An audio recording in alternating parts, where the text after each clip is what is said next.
গুপ্ত হত্যার জন্য লোকজন ভাড়া করছে এবং তারা মানুষকে এইভাবে হত্যার চেষ্টা করে যাচ্ছে। ওসমান হাদির উপরে যে হামলা হলো সেটা পরিষ্কারভাবে আমাদের সামনে দেখিয়ে দিয়েছে এবং তারা বলছে রাজনৈতিক নেতা প্রার্থী তাদেরকে তারা হত্যা করবে।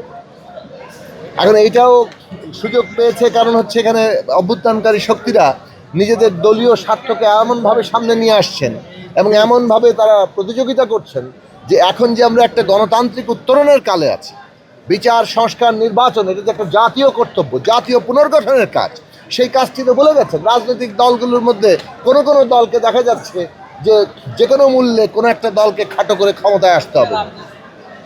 ফলে আমরা দেখছি যে কোনো রকম তদন্ত ইত্যাদি এই সব কিছু ছাড়াই তারা আগেভাগেই ঠিক করে নিচ্ছেন কারা দোষী এবং এর ফলাফল হচ্ছে যে দ্বন্দ্ব আরও বাড়ছে, অস্থিরতা আরও বাড়ছে এবং যারা অরাজকতা তৈরি করতে যাচ্ছে তারা অরাজকতা তৈরি করতে সফল হচ্ছে।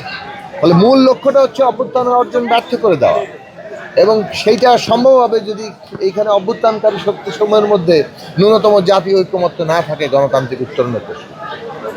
সাকিব ভাই, আমরা স্বাধীনতা 54 বছর পার করছি, তো এই দিনে যে বুদ্ধিবৃত্তিকে বিনাশ করার চেষ্টা হয়েছিল, এই 54 বছরে এসে আমরা ওই বুদ্ধিবৃত্তিক জায়গাটাতে আসলে কতটুকু পৌঁছাতে পেরেছি? মানে 54 বছরেও আমরা বিচার পাইলাম না, যেমন বিশেষ করে অনেকেই বলে 54 বছরেও যে একটা তালিকা বুদ্ধিজীবীদের সঠিক যে তালিকা, 71 সালের মুক্তি সংগ্রামের শহীদের তালিকা হয়নি এবং আমরা এখন 24-এর গণ অভ্যুত্থানের তালিকা নিয়েও নিশ্চিত হতে পারিনি। এইটা একটা অদ্ভুত দেশ যে আমরা একটা অভ্যুত্থান রক্তের ওপর দাঁড়িয়ে যখন একটা বড় অর্জন করি, সেই অর্জনের যে শক্তি সেটাকে ধরে রাখার জন্য আমাদের যে অঙ্গীকার সেইটার মধ্যেই সমস্যা এবং সেটা বারে বারে প্রমাণিত হচ্ছে। 71-এর মতো এত বড় যুদ্ধ, এত বড় একটা জায়গা, সেখানে বুদ্ধিজীবী শহীদের তালিকা সেগুলো যেমন হয়নি, সেই সংগ্রামের প্রতি যে অঙ্গীকার সেটাও আমরা পরিষ্কারভাবে দেখি। বুদ্ধিজীবীরা বরং 71-এর সত্যিকার জায়গা সেইটা ভুলে গিয়ে এমন একটা ফ্যাসিবাদকে সমর্থন করে বসলেন। যেহেতু 71 সালে আওয়ামী লীগ নেতৃত্বের জায়গা ছিল, অতএব আওয়ামী লীগ যা করবে সে ফ্যাসিবাদ চালানোর সেটাই যেন সহি, এইরকম একটা অবস্থান নিয়ে বুদ্ধিজীবীরা আওয়ামী লীগের পক্ষ নিয়ে।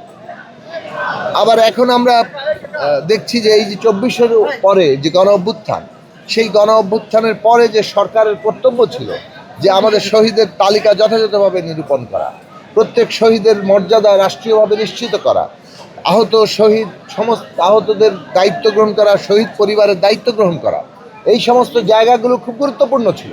আমরা গণসংহতি আন্দোলন জিএসএ পরিষ্কার করে শুরু থেকে এগুলো বলে আসছি যে এইটা হচ্ছে আমাদের প্রথম কর্তব্য, কারণ এটার মধ্য দিয়ে আমাদের অভ্যুত্থানের যে শক্তি সেইটাকে আমরা জাতীয়ভাবে যে ধারণ করি সেই জায়গাটা তৈরি হয়।